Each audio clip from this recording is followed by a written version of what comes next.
De ver esa lucha de una verdadera revolución de las mujeres. Si no será ahora, será mañana. No lo digo por conformismo, lo digo porque lo aprendí, como les decía, de una querida colega, Federica País. Porque yo pensaba que lo de esta noche podría terminar en una protesta muy grande, en un dolor más de los tantos que vive hoy día la Argentina, hasta en represión. Ya lo han hecho contra las mujeres en este gobierno de Mauricio Macri. Y me decía algo que comparto ahora, que si no es esta vez, será el año que viene, en algún momento va a ser. Esta lucha va a terminar bien. Y los que juegan con los antiderechos, los que van en contra de los derechos, algún día van a perder. Como en la historia de la humanidad, pese a todos los pesares, sucede. Y en consecuencia, todos aquellos que están allí, sabiendo que la votación viene mal, que hay mucha traición y mucha prepotencia y mucha intolerancia, los que están allí convencidos de que es un derecho que les corresponde, van a tener razón. Si no es hoy, será mañana. Están enfrente a aquellos que defienden la propiedad privada. Seguramente cada uno de ellos mata por la propiedad privada, pero no por la propiedad sobre el propio cuerpo. Es algo curioso. Y estoy convencido de que muchísimos de los antiderechos están a favor de la pena de muerte, pero ahora luchan frente a estas mujeres que quieren la libertad de poder elegir. Los números que ofreció Julia Estrada son escalofriantes, son tremendos. Y cómo esto está referido a una cuestión social, porque el tema no es solamente médico y científico, donde hay razones y buenos argumentos, es fundamentalmente social. Es una necesidad que tienen en forma particular las mujeres pobres. Las que tienen un buen pasar pueden abortar cuando quieren, porque tienen la posibilidad de hacerlo. Son las pobres las que caen en esas carnicerías que les cuestan la muerte. La muerte, la pobreza, están asociadas en el caso de las mujeres, de los abortos, etcétera, como lo demuestran los números que también mostró Julia Estrada. En los años 90 era pavoroso. Mejoró muchísimo en los años que van del 2003, 2004 al 2015. Y otra vez empiezan a ser muy preocupantes del 2017 en adelante. Hay posiciones importantes de figuras trascendentes en la vida política, como María Eugenia Vidal, que solamente si pierden los que luchan por los derechos, la harán sentirse más tranquila.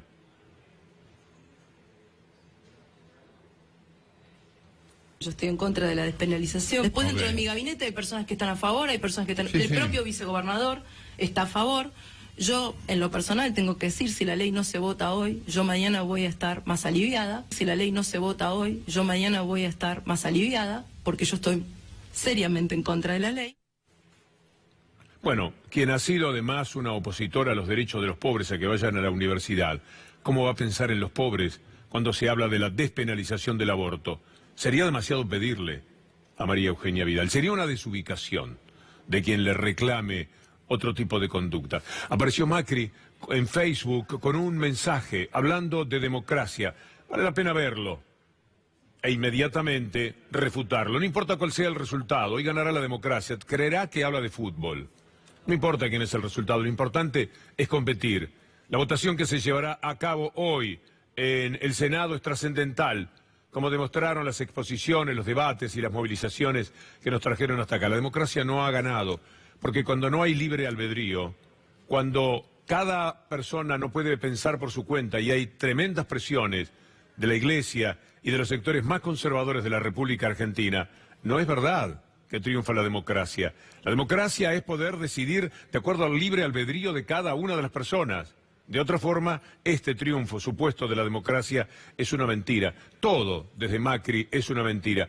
Basta recordar lo que dijo Lilita Carrió respecto a Macri. Es interesante prestarle atención a esta nota. Por un lado, Lilita Carrió parece que está siempre metida en cosas muy importantes. Es una especie de gran investigadora del mundo del narcotráfico. En cualquier momento la toma la DEA. Ella estaba metida en esta cosa y no se dio cuenta de lo que estaba pasando. Esto terrible de llegar a la discusión por el aborto. Entonces lo llamó a Macri y le dijo, ¿cómo es que hemos llegado a esto? No te preocupes, Lilita, yo tengo todos los datos, sé perfectamente que los números nos van a favorecer. Ella estaba molesta después de la votación en diputados. Bueno, este perfil tan particular, siempre hipócrita y siempre cínico, es una marca registrada en el gobierno. Nunca entendí nunca entendí cómo llegamos a esa sesión, la verdad que nunca entendí. Pero sí aclaro que no hubo del presidente, pero lo puedo asegurar, porque yo lo llamé y me dijo, Lilita, a mí me dijeron esto, esto y esto, y que se iba a ganar, que decir que iba a ganar el no. Y cuando yo me enteré de la verdad, que fue hace muy poco tiempo, me di cuenta que hubo un error casi de ingenuidad en querer que estos temas se manejan. Yo le dije que le pusieron un penal sin arquero a determinados sectores. Todo es una presión intolerable. Lo que ha hecho Gerardo Morales con un senador, Snopek, se mezcla el tema del aborto con cuestiones familiares, pero ha denunciado en el propio Senado la violencia que es capaz de descargar Gerardo Morales, casado o unido en pareja con una hermana de quien está haciendo esta denuncia. Y lo escucharán decir que el Estado de Derecho en Jujuy no existe. Es para plantear una cuestión de privilegio en virtud del artículo 140, inciso sexto del reglamento de esta Cámara. En virtud de las amenazas y las calumnias que me propinó en mi persona, en la de mi familia, el gobernador de la provincia de Jujuy, Gerardo Morales. Se concretó esto en un llamado telefónico al cual atendí en virtud del diálogo que siempre tuve hasta el 1 de febrero de este año con el gobernador de mi provincia. Atendí el llamado pensando en que se refería a una cuestión atinente al gobierno, al presupuesto, a los recortes, a las cosas que se venían, en el cual me manifiesta que si me metía con su mujer, lo habilitaba a él a meterse con mi familia. Bueno, el tema es complicado porque hay una cuestión familiar, pero esto marca cuál es la marca en el orillo de Gerardo Morales. Y entrando a esa provincia uno se encuentra inmediatamente con todas las injusticias que padece Milagro Sala. Ya les contábamos, parte de esa prepotencia es la que vimos con ese joven que declaró a favor de Milagro Sala después de haberlo hecho en contra, cuando lo presionaba Gerardo Morales. Esta fotografía es altamente reveladora. Allí está Américo Celestino Romay con una gorra roja cerca de Gerardo Morales. En esa época lo hicieron declarar contra Milagro Sala. Algo le deben haber prometido y no le dieron, o una cuestión de conciencia hizo que este muchacho en estos días declarara a favor de Milagro Sala. Nada de lo que había dicho era verdad. ¿Qué hizo Gerardo Morales a través de su increíble justicia? Lo metió preso. Gerardo Morales, el hombre que hostiga, acosa, persigue a Milagro Sala, sin que uno tenga claro hasta dónde puede llegar, a tal extremo que la abogada Elizabeth Gómez Alcorta dice que lo que quiere Morales es arrastrarla a la muerte a Milagro Sala. La noche es triplemente grave porque la semana pasada Milagro tuvo un episodio que la llevó a estar internada 40 horas. Milagro está atravesando un momento muy difícil, de muchísima vulnerabilidad, está atravesando una depresión aguda, la quieren muerta. Hoy se conocieron algunos detalles, justamente un tuit de Elizabeth Gómez Alcorta dando cuenta de lo que está padeciendo en estos momentos Milagro Sala.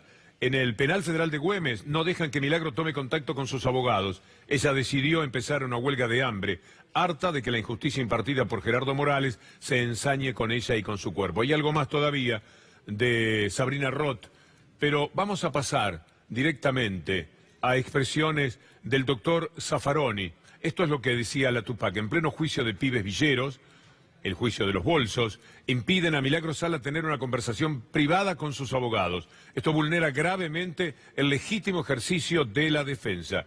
Desde el Comité por Milagro denuncian que los jueces jujeños dan vergüenza.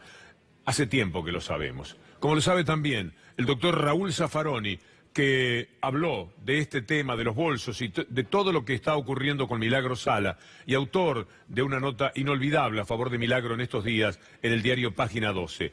Nuestra historia es generosa en aberraciones judiciales y parajudiciales, pero habría que hurgar mucho en el pasado hasta hallar un nivel tan alto de descaradas violaciones constitucionales y convencionales como el que lucen sin pudor las decisiones que mantienen presa a Milagro Sala desde hace 933 días en una cárcel individual disfrazada de domicilio. Quiero decirles que se pidió a la Corte Suprema de Justicia por parte de los abogados de Milagro Sala, con Luis Paz al frente, el habeas corpus, para que se aplique lo que ha dicho la Comisión Interamericana de Derechos Humanos y Milagro Sala cumpla la prisión domiciliaria en su casa.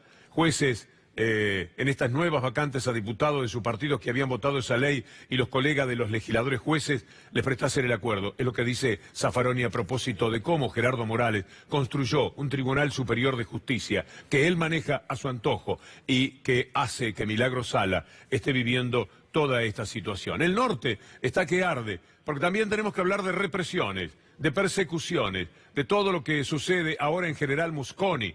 Ayer hubo una represión, vamos a las imágenes, que fue tremenda y que marcó como 200 efectivos, sus balas de goma, sus gases lacrimógenos, fueron sobre desocupados que ocuparon la Ruta 34 y que fueron violentamente reprimidos, heridos de bala, incluso chicos que fueron poco menos que asfixiados por los gases lacrimógenos hasta el hospital local. Se persigue a los pobres y mientras tanto los ricos muestran como nunca su talante. No todos los ricos, por supuesto, merecen el comentario con la pregunta ¿cómo hacen su dinero los ricos? ¿Siempre es de una manera espuria? Seguramente no. Alguno habrá hecho algún invento, alguno habrá ganado la lotería, alguno puede ser que haya tenido un enorme ingenio sin explotar a los demás, aunque es muy difícil, sin explotar a los demás, hacer grandes fortunas. Y también es muy difícil hacerlo sin coimear, sin extorsionar, sin llevarse todo por delante. Anoche Alejandro Berkovich, en un programa inolvidable para este teleespectador, presentó un mapa. Son las relaciones de todos los ricos empresarios de la República Argentina. Si así hicieron el dinero, me quedo con un abrazo enorme con todos los pobres que tanto tienen para protestar porque van contra sus derechos permanentemente en la República Argentina. Si esta es la forma en la que han hecho el dinero, la verdad es que uno tiene ganas de decir, de eso paso. Berkovich. La oportunidad de desentrañar una maraña de vinculaciones empresarias que tienen mucho que ver con las empresas offshore, que tienen mucho que ver con los pagos en negro y las coimas de todos los gobiernos. Es un mapa que incluye a las empresas involucradas en todo este escándalo, la mayoría de ellas fueron allanadas durante la semana pasada, y lo que las vincula, las obras que vinculan a esas empresas con cada una de las demás. Ahí está Electroingeniería. Y fíjense, Electroingeniería, cómo comparte con otro de los detenidos la obra de Río Turbio. Carlos Wagner es otro de los detenidos y ahí está compartiendo las obras de Río Turbio, esta central de carbón inaugurada allí en la cordillera santacruceña. Hay otro grupo importante, histórico rival de los Macri, que es el grupo Roggio, que hizo una obra en estos últimos años también, el nudo vial de Córdoba, junto con Electroingeniería. Una gran promiscuidad. Allí ven, por ejemplo, cómo la propia Electroingeniería tuvo vínculo con Sideco, con el grupo Macri, porque fueron socias en Yacilec. A su vez, los Macri de Sideco le compraron unos parques eólicos en una movida muy turbia de hace pocos meses nada más a Isolux, que aportó el primero de los detenidos en este escándalo, el primero de los detenidos arrepentidos en realidad, Juan Carlos de Goicoechea.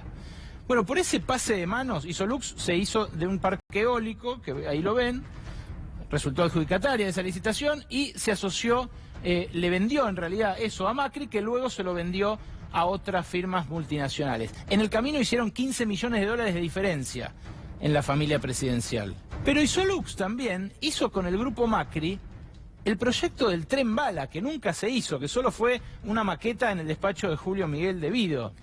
Y también tuvo hasta hace muy poco con IEXA los contratos para hacer 2 centrales térmicas, 2 centrales de energía. Mindlin le compró SACDE, le compró en realidad...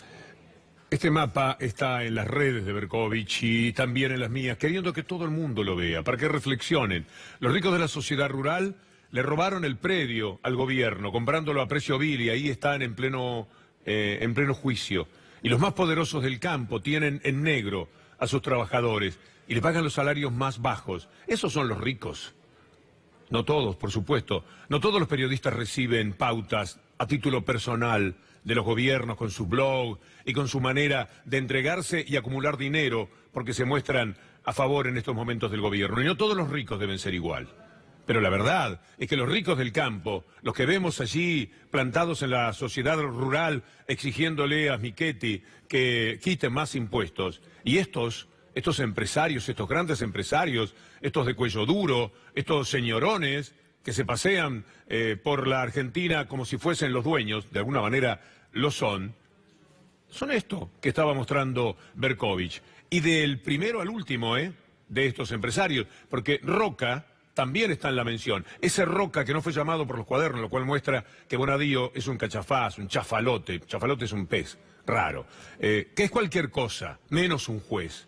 Porque no citar a Roca cuando se sabe que su empresa fue visitada 11 veces, según los cuadernos, y son los cuadernos los que determinaron que la gente fuera presa o no, y esta patraña, esta cosa casi divertida de los empresarios, aclarando cómo fue que hicieron todo, diciendo a mí me presionaban, ¿qué quiere que lo haga? Ahora le voy a mostrar algo a propósito de esas presiones. Pero antes, lo que Berkovich dijo sobre Techín y Roca.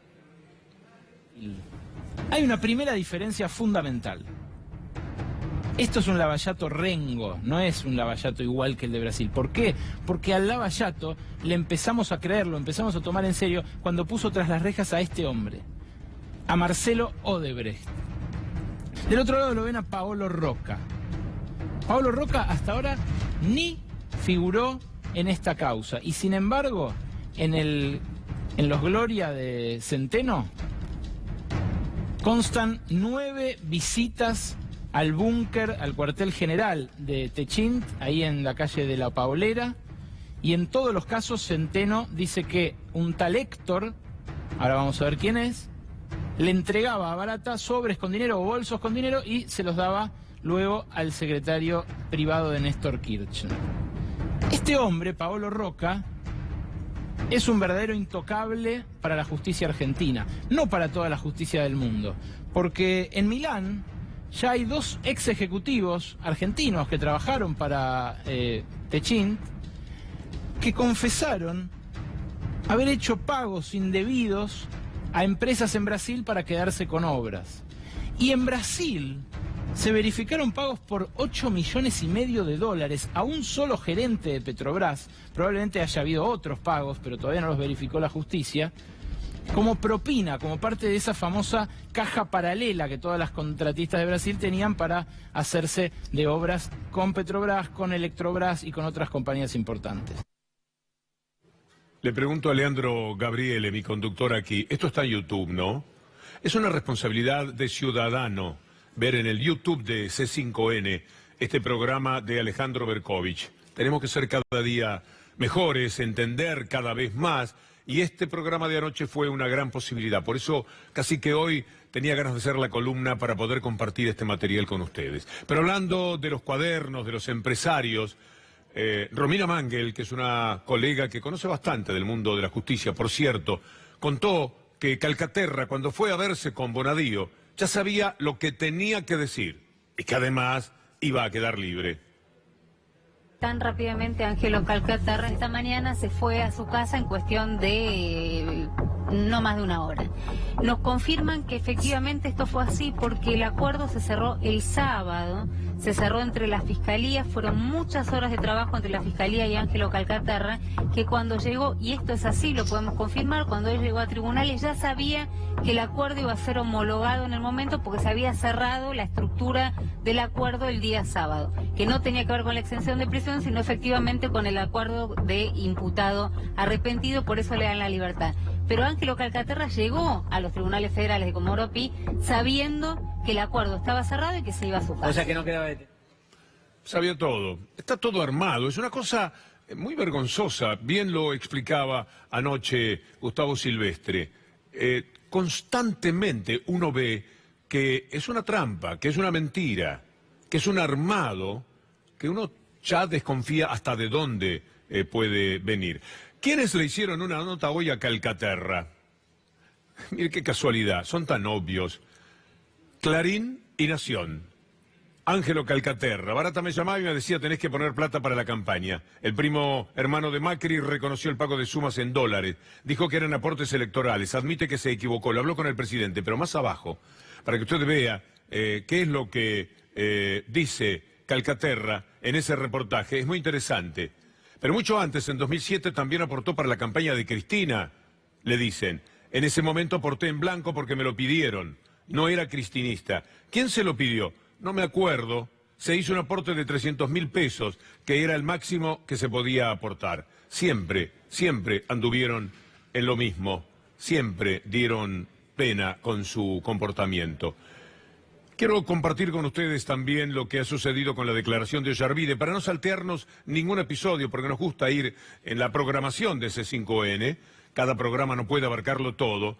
Exhibiendo qué es lo que va ocurriendo. Ollarvide declaró en esta jornada y también dejó una frase que nos remite a Estiuso. ¿Será una fábula Estiuso? No, no lo es, porque tuvo una participación tremenda y muy mentirosa en el tema Nisman. Norberto Ollarvide dijo que Jaime Estiuso y Javier Fernández lo apretaron para favorecer al kirchnerismo. La relación de los servicios y de la justicia, lo que llamamos así, siempre ha sido muy clara, muy evidente. El ex juez federal acusó al ex jefe de los espías de presionarlo para obtener una rápida resolución de las causas. No hemos mejorado mucho en ese sentido, porque ahora lo tenemos en el papel de 007, a Gustavo Arribas, el hombre que hizo muchísimo dinero con Boca, junto a Macri, por supuesto, siempre de una manera fraudulenta, y que tiene sus negocios con Odebrecht, que no investiga la justicia porque a Laura Alonso y a todos los demás les ha parecido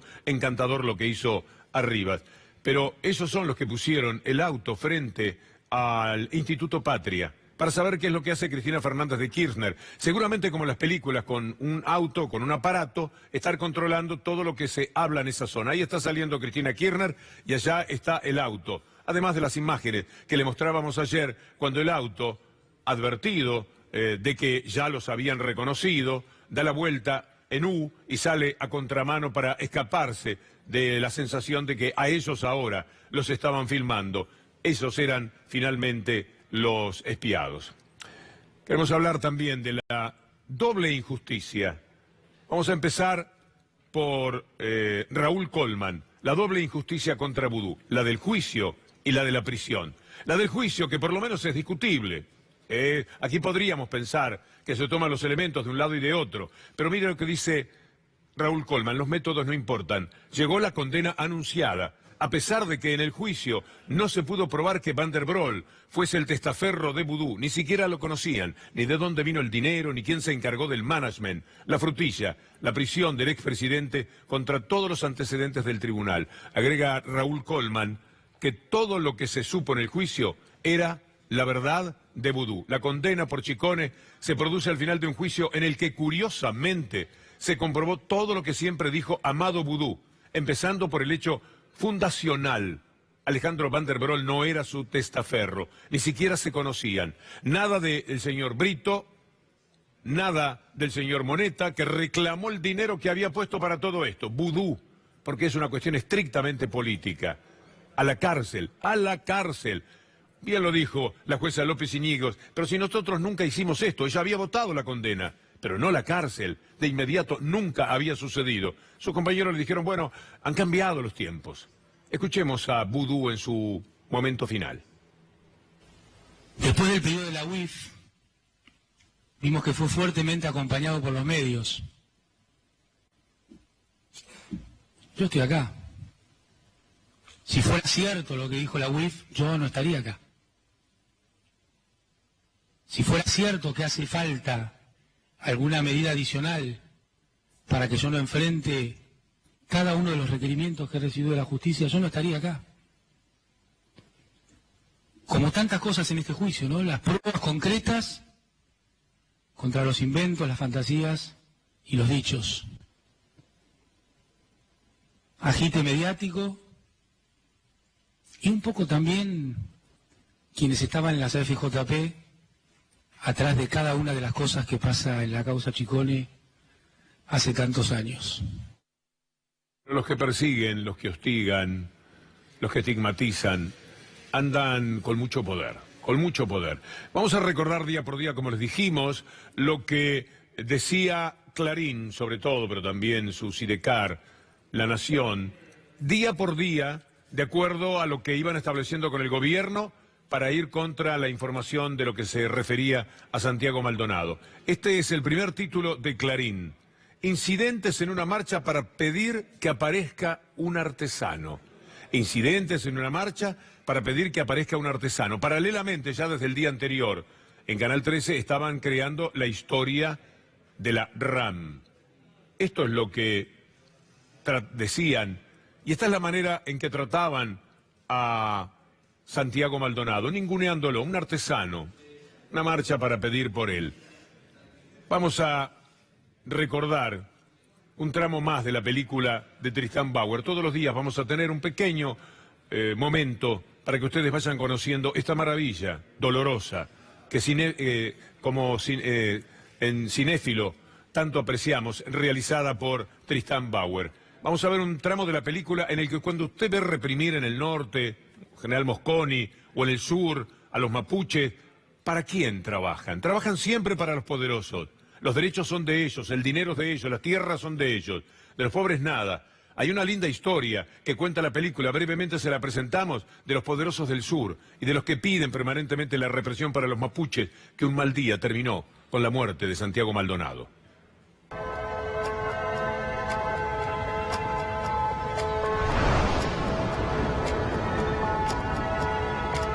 En 2015 asume Mauricio Macri como presidente de la Nación Argentina y con él ingresan al Poder Ejecutivo Nacional los descendientes de quienes se habían beneficiado con la campaña del desierto un siglo atrás. Casos emblemáticos son el jefe de gabinete Marcos Peña Brown, perteneciente a una de las mayores familias terratenientes de la Patagonia. La ministra de Seguridad de la Nación, Patricia Bullrich Luro Pueyrredón, descendiente de Adolfo Bullrich, uno de los mayores beneficiarios del remate de tierras de la sangrienta campaña. El embajador argentino en Estados Unidos, Fernando Oris de Roa, bisnieto del teniente coronel Lino Oris de Roa, uno de los militares que con mayor crueldad arrasó con los pueblos originarios. Y Esteban Bullrich Zorraquín Ocampo Alvear, que como ministro de Educación Nacional manifestó: esta es la nueva campaña del desierto. Y ahí estaba la parentela de Bullrich también. Esta es la historia de la Argentina, la historia también posiblemente de toda nuestra América Latina. Armaron el país para ellos, lo tienen para ellos, pusieron seguridad jurídica, clavaron un sello y se han quedado con todo. Luchar contra esto de la manera más democrática que se pueda hacer siempre es un acto de responsabilidad. Por lo menos intentemos recuperar lo que en estos momentos decimos en el final de cada caso. En la Argentina de hoy, ni justicia. La seguimos mañana, Iván, Luciana, gracias.